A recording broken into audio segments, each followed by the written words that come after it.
the History Channel original podcast.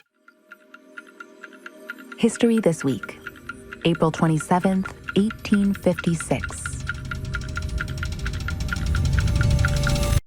I'm Sally Helm. There's a pregnancy in the imperial palaces of Beijing's Forbidden City, and preparations have been underway for months. Not because of the mother, she's a low-ranking concubine named Cixi, but because of the father, Qing Emperor Xianfeng. He's a sickly man who has not yet produced a son. So he and the royal court have done everything they can think of to ensure the birth of a healthy boy who will one day be the leader of the Qing dynasty. Cixi's mother has been summoned to the Forbidden City to care for her daughter. The court astrologer is leaving nothing to chance. He's arranged for a ceremony to be held behind the concubine Cixi's apartment. Someone has dug a hole in the ground and placed inside a pair of chopsticks wrapped in red silk. The word for chopsticks sounds similar to the phrase, to produce a son quickly. And today, April 27th, it all pays off. Cixi gives birth to a baby boy. The emperor finally has an heir.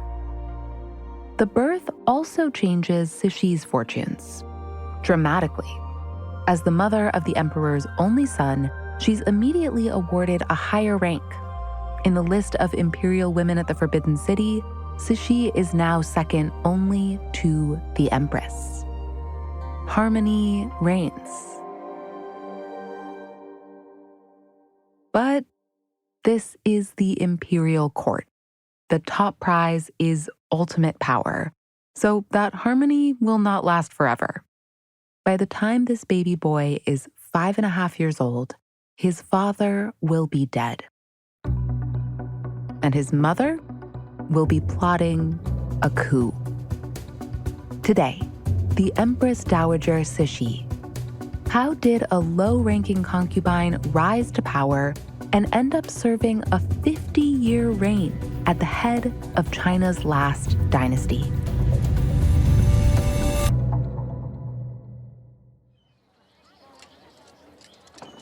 The Forbidden City, 1852. Outside the back gate of this 178-acre palace, there's a line of wooden carts, hundreds of them, each decked out with blue silk drapery. Inside each cart is a sleeping teenage girl. And beyond the gates of that palace is the man they've come here to see, Chinese Emperor Xianfeng, who, at 21 years old, is finally ready to choose his royal consorts. Professor Ying-chen Peng told us, girls from all around China have been called to Beijing to present themselves as part of a massive selection ceremony. It was a ritual that was held every 3 years. The scale was just mind-blowing because all the single Manchu teenage girls had to be presented to the court. One of these girls is a 16-year-old who will come to be known as Cixi. We don't actually know her birth name. That was only recorded for boys. She'd grown up in the maze-like districts around the Forbidden City. At this time, the Han are the majority in China. They emphasize Confucian principles like higher learning for men. But Cixi and the emperor are Manchu, an ethnic minority that makes up the Qing dynasty's ruling elite. Manchu girls, like Cixi, are allowed some education. The Manchus were more respectful about women's rights. They could actually inherit the property of their deceased husband or their fathers. And they did not have to bind their feet. They had more say in the family. Cixi's family was fairly well off, and she'd been allowed some say in family matters. She's intelligent and confident, which she's going to need when, at first light, the palace gates open. And Cixi, along with other noble Manchu and Mongol girls from all around China, is called before the young emperor. Cixi and the other girls enter a hall in the palace harem. They're dressed in simple gowns, while the Emperor Xianfeng sits in judgment on an ornate throne. For those good-looking or those with some special talent, they would be kept in the court for a couple of years. And among them, the lucky few would be favored by the emperor and received their first formal title as the empress concubine. The girls have just a few moments to make an impression. They're supposed to show beauty, grace, class, brains, all while standing in front of the emperor. And some girls don't cut it. They're sent home to their regular lives. They can marry someone else. But Cixi is one of those chosen to stay. She's not a royal concubine, but she has a foothold inside the Forbidden City. And with that, she has just moved much closer to the center of Chinese political life. Emperor Xianfeng is trying to maintain the strength of the Qing dynasty, which, remember, is ruled by Manchus, the ethnic minority. Previous dynasties have mostly been Han. And author Ying-chen told us, at this moment, in 1852, things aren't exactly going well for the emperor. The emperor was in trouble at the time. There were foreign invasions, there were peasants' uprisings, and the dynasty was really wobbling. China is only recently, and tentatively, coming out of a long period of isolation. They're responding to Western powers who have been beating down their doors, demanding access to trade. China has recently also fought and lost a war against the British. And the Qing dynasty is facing internal divisions, anti-Manchu rebellions and uprisings. It's a lot to deal with. The situation really demands a statesman. But Emperor Xianfeng was not a statesman. If he had been given the choice, he probably would not have wanted to be the emperor. He was basically an artist. He painted quite beautifully, and what he really loved was Chinese opera. The emperor is preoccupied with the arts. Cixi takes note. She knows that she needs to stand out to have any chance of being promoted to royal concubine, which would allow her to remain at court. And so, Dr. Peng says, Cixi gives the emperor what he likes: art.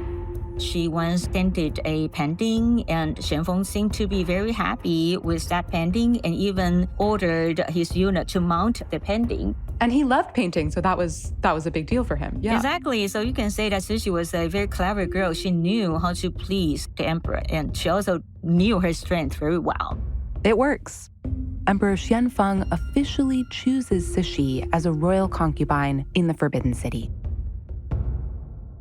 But she's sorted into the lowest-ranking group of consorts. Cixi, for many years, remained a lowly concubine. Ying-chen speculates that Cixi might have done something to earn the emperor's disfavor. She might have tried to involve herself in politics.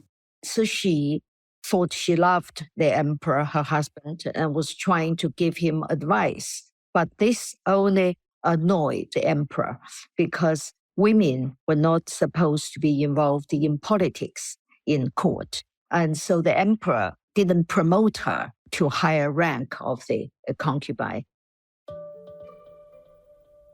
Instead, he promotes a woman named Se-an. Se-an and Cixi know each other well. They went into court together in the same group. They'd been in blue curtain carts outside the palace gates on that same momentous night. But Se-an quickly outstrips Cixi. She becomes the highest-ranking consort, which makes her the Empress. She gets more servants, more food, and more time with the emperor. It was not because she was particularly beautiful. It was not because she was particularly energetic, but because she had the quality to make peace in the court, to administer the court. That was the job of the Empress.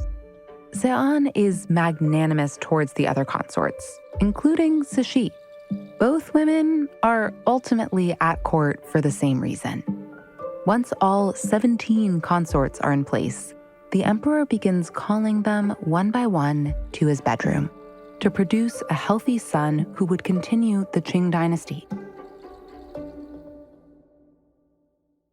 The court anxiously awaits the results, and to everyone's surprise, the big news comes from Cixi. She's the second consort to be pregnant by the emperor. The first gave birth to a girl. So there is rejoicing when Cixi gives birth in 1856 to a boy. His name is Tongji, and as the mother of the emperor's son, Cixi gets promoted. Very quickly, she advanced to the second rank when she was only 22 years old. Cixi is now the second most important woman in all of China. But Dr. Peng says, when it comes to baby Tongji, the first most important woman in China, Empress Seon, is very much a part of the picture. Per the Manchu law, she was the foster mother of Tongzhi because she was the empress. Cixi and Seon are kind of like co-parents. Dr. Peng says they took different roles. Seon was caring, Cixi was tough. She hired the best scholars to be his tutor, and she interrogated those tutors constantly, wanting to check on the progress of Tongzhi's learning. The boy might need to learn fast. His father, Emperor Xianfeng, is in his late 20s, but he's not doing well. He's been sickly since birth. His frailty has earned him the nickname Limping Dragon. In winter, he shivers through his days in the cold palace. In the warmer months, he spends time at his vast summer palace on the outskirts of Beijing, listening to opera and trying to ignore the increasingly chaotic world outside. In 1860, the British and the French invade China to force a further opening of trade. Emperor Xianfeng resists. He and his advisors believe that submitting to what these foreign powers want would weaken China. They end up torturing some captured British officials. And in response, Ying-chen says, the British burn the beautiful summer palace. The court fled to the north, and Emperor Xianfeng was heartbroken. He didn't want to go back to Beijing to see this burnt-out summer palace. In the north, his health worsens. He coughs up blood and loses consciousness at unexpected moments.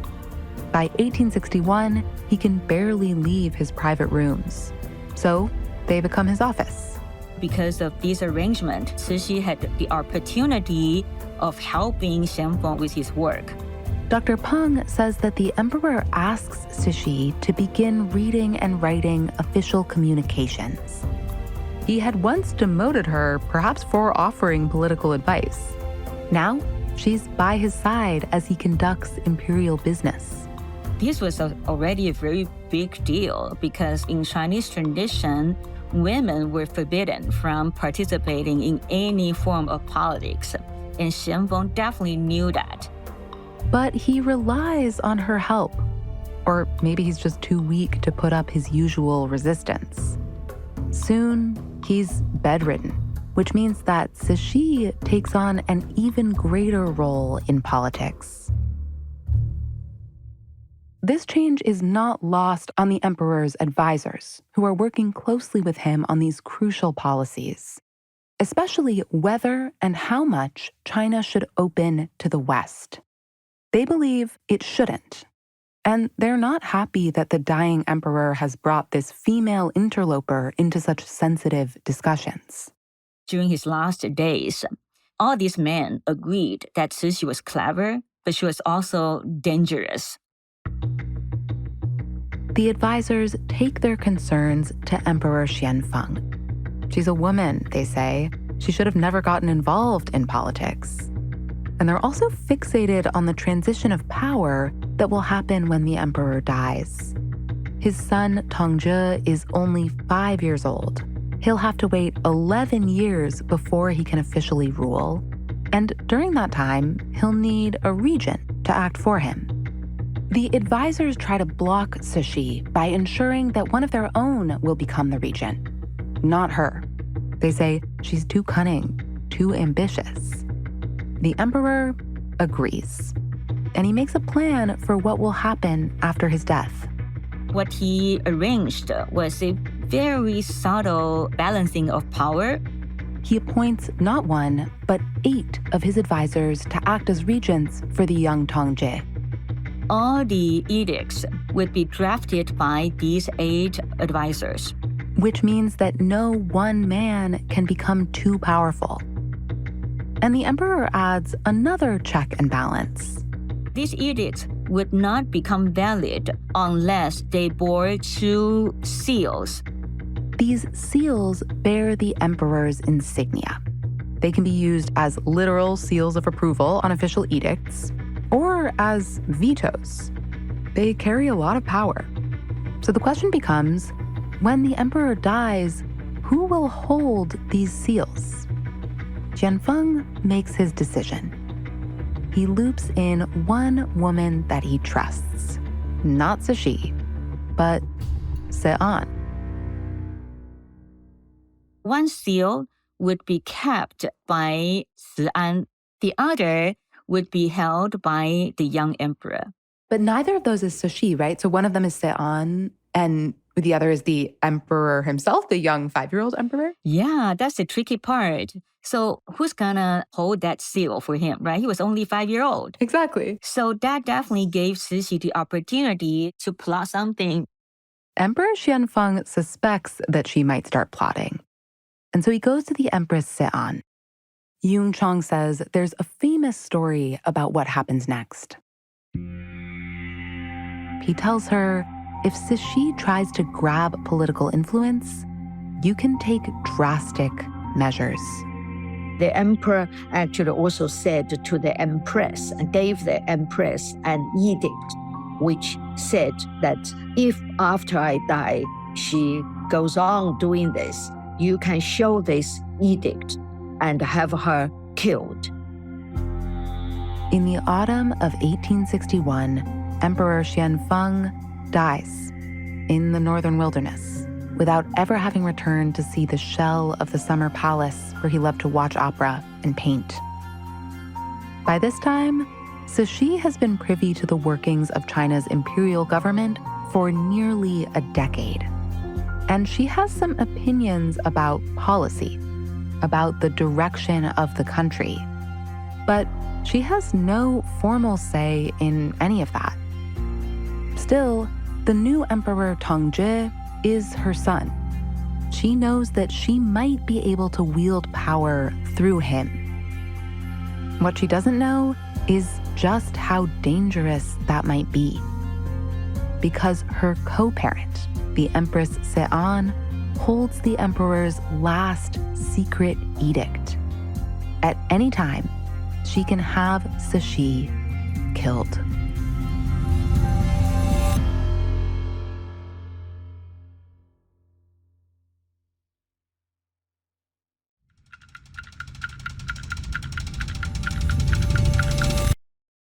Autumn, 1861. News of Emperor Xianfeng's death spreads throughout China. The direction of the country is now in the hands of the 8 regents, the same men who had advised the late emperor to close China off to the world.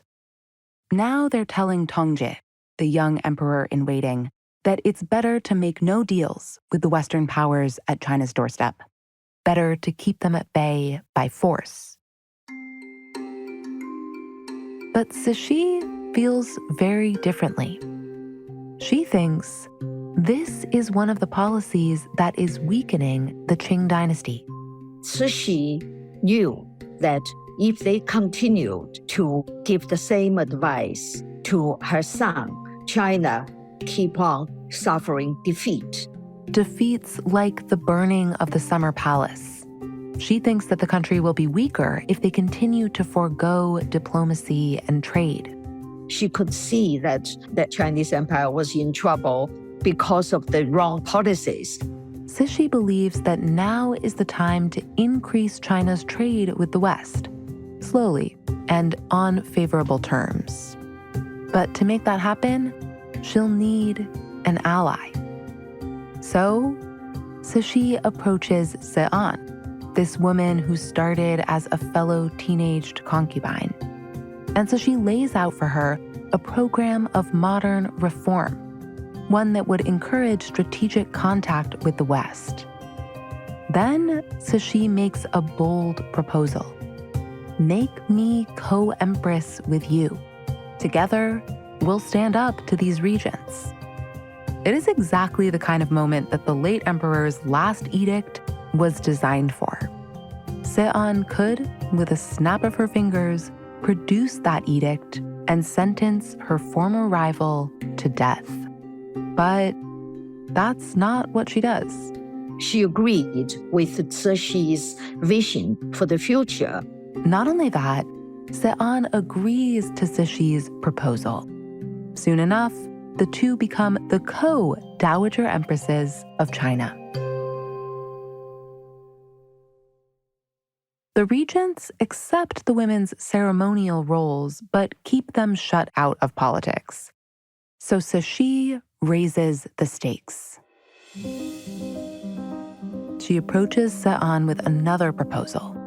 Work with me, she says, to rid China of these regents and lead it into the future.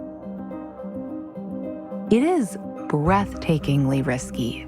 She's talking about deposing the most powerful men in the empire. And again, Se'an has an easy way out. She can pull out the edict. And she does. Se'an shows Cixi the document that can end her life. She showed this piece of edict to Cixi and then burned it. This crucial piece of leverage, she tosses it into the flames. Ying-chen says Se'an reveals herself in this moment. She had guts, and she also had brains. With the edict destroyed, Cixi and Se'an are officially a two-woman rebellion. Two women, both in their 20s. I think they took advantage of the fact that the officials didn't think much of them because they were women. Chang imagines the women quietly plotting as they stroll through the palace gardens, sitting near the koi pond, lounging in the shade of a ginkgo tree. People assume they were just doing girl stuff, but in fact, they were plotting a coup for this country, which then had a third of the population in the world. Plotting a coup, a move that Cixi and Se'an must keep secret.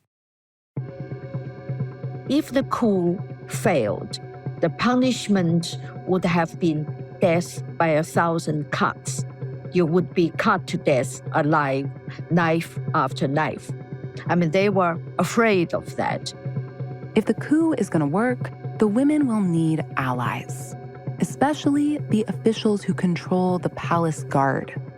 So they come up with a plan. They have a court official propose that the Empress should serve as Tongjia's regent. That proposal was immediately turned down by the 8 advisors.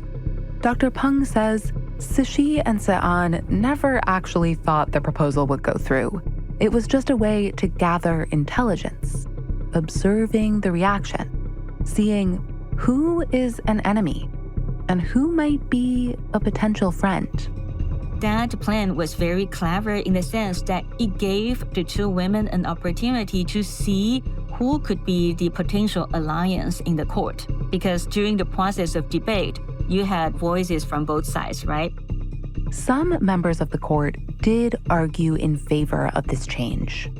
And afterwards, the women quietly approach them to gain their support. Then they move on to the next stage of their plan. The second step of the coup was to create this kind of opinion in the court about how the 8 advisors were acting dominantly, not showing the due respect to the young emperor. They have to provoke this sense that the regents are overstepping. So one day, when Cixi and Sean are caring for the young Tongji, they lure the regents into a room with them. And then they pick a fight, needling the men, until the regents are yelling and stomping around in anger, creating a loud scene. So loud that the child emperor Tongji wakes up and starts crying.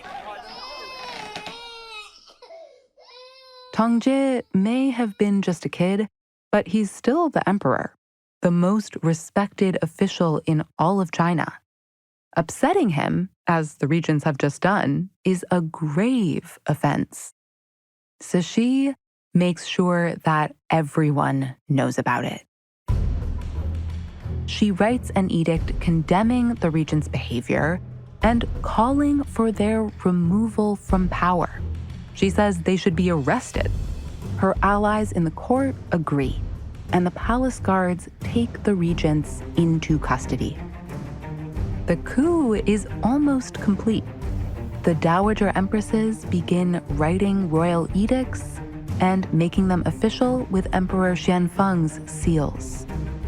They hold the power now, and to solidify it, as the last stage in their coup, they decide to get rid of the 8 regents altogether.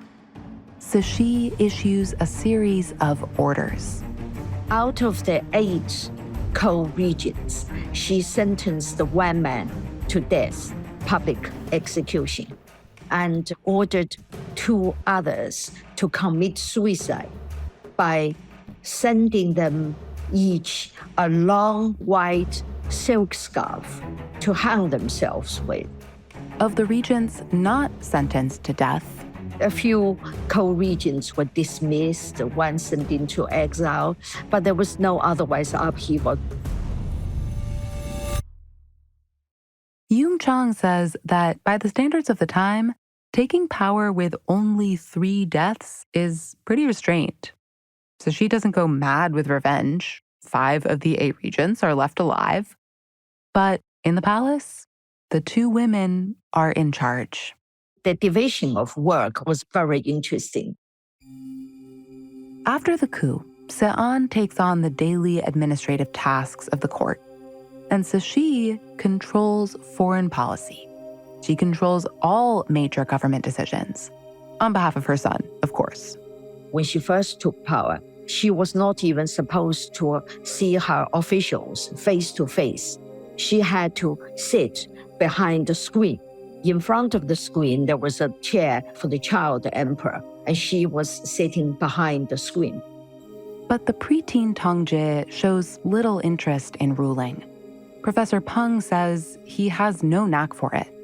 Tongzhi was definitely not fit to be an emperor, just like his father, right? So we can't really comment on him as an emperor because he did so little. The person really calling the shots at the top of the Qing Empire is Cixi, who was once the bottom-tier concubine.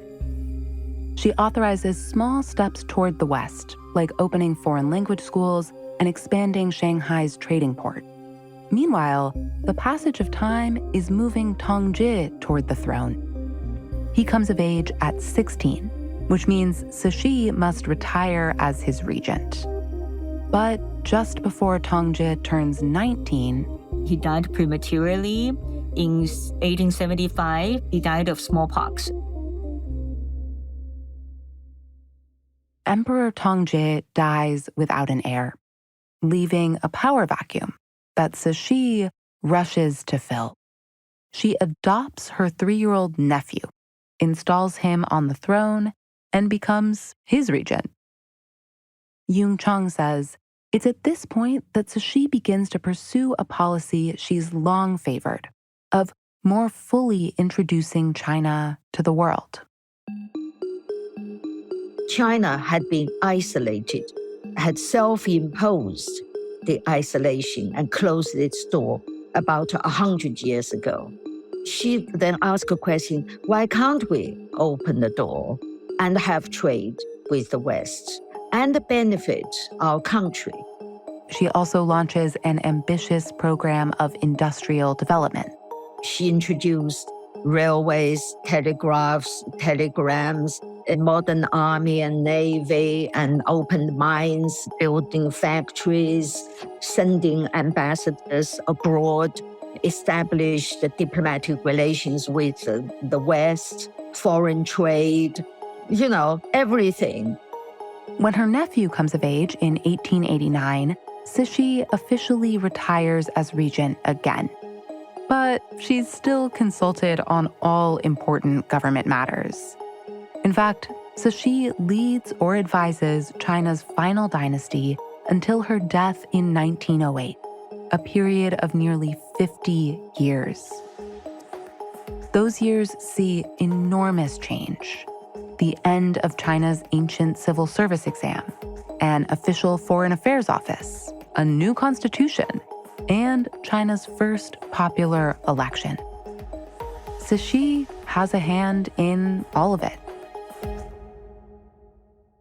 Today, her legacy is still very much debated. Some see her as greedy and despotic. The Chinese communists who came after her and who still rule the country see her as a pawn of the Western imperial powers. Others say she's a scapegoat, blamed for all of the Qing dynasty's problems, despite the decades of misrule that preceded her. She had been maligned for more than 100 years and is still maligned today. I mean, nearly all Chinese still think of her as this evil, wicked woman who was responsible for dragging China behind for, the problems the old China had. Dr. Peng says Cixi was in power so long, she oversaw so much change, that it's hard to boil her down to just one thing. Looking at Cixi or any complicated historical figure is like looking through a kaleidoscope. If you turn your angle, then you have a completely different picture. Cixi herself tried to control her image throughout her life. And you can't separate that from the fact that she was a woman in a man's role. She upended the extremely restricted view of what women were and are capable of. And when she died, that is the symbol that she wanted on the outside of her tomb. From the outside, you see a lot of decorations of phoenix flying here and there on the column or on the floor. The phoenix is a symbol of female power in Chinese symbolism. But inside, Cixi gave expression to something else. The part of her that was unapologetically in charge and at times ruthless. She made herself into one of the most powerful people in the world, even if she began her rule from behind a curtain. And inside her tomb, you can see that Cixi. It was decorated by hundreds of golden dragons, the symbol of monarchy. She had the ability, but I feel that she kept that ambition of becoming a true monarch in her heart.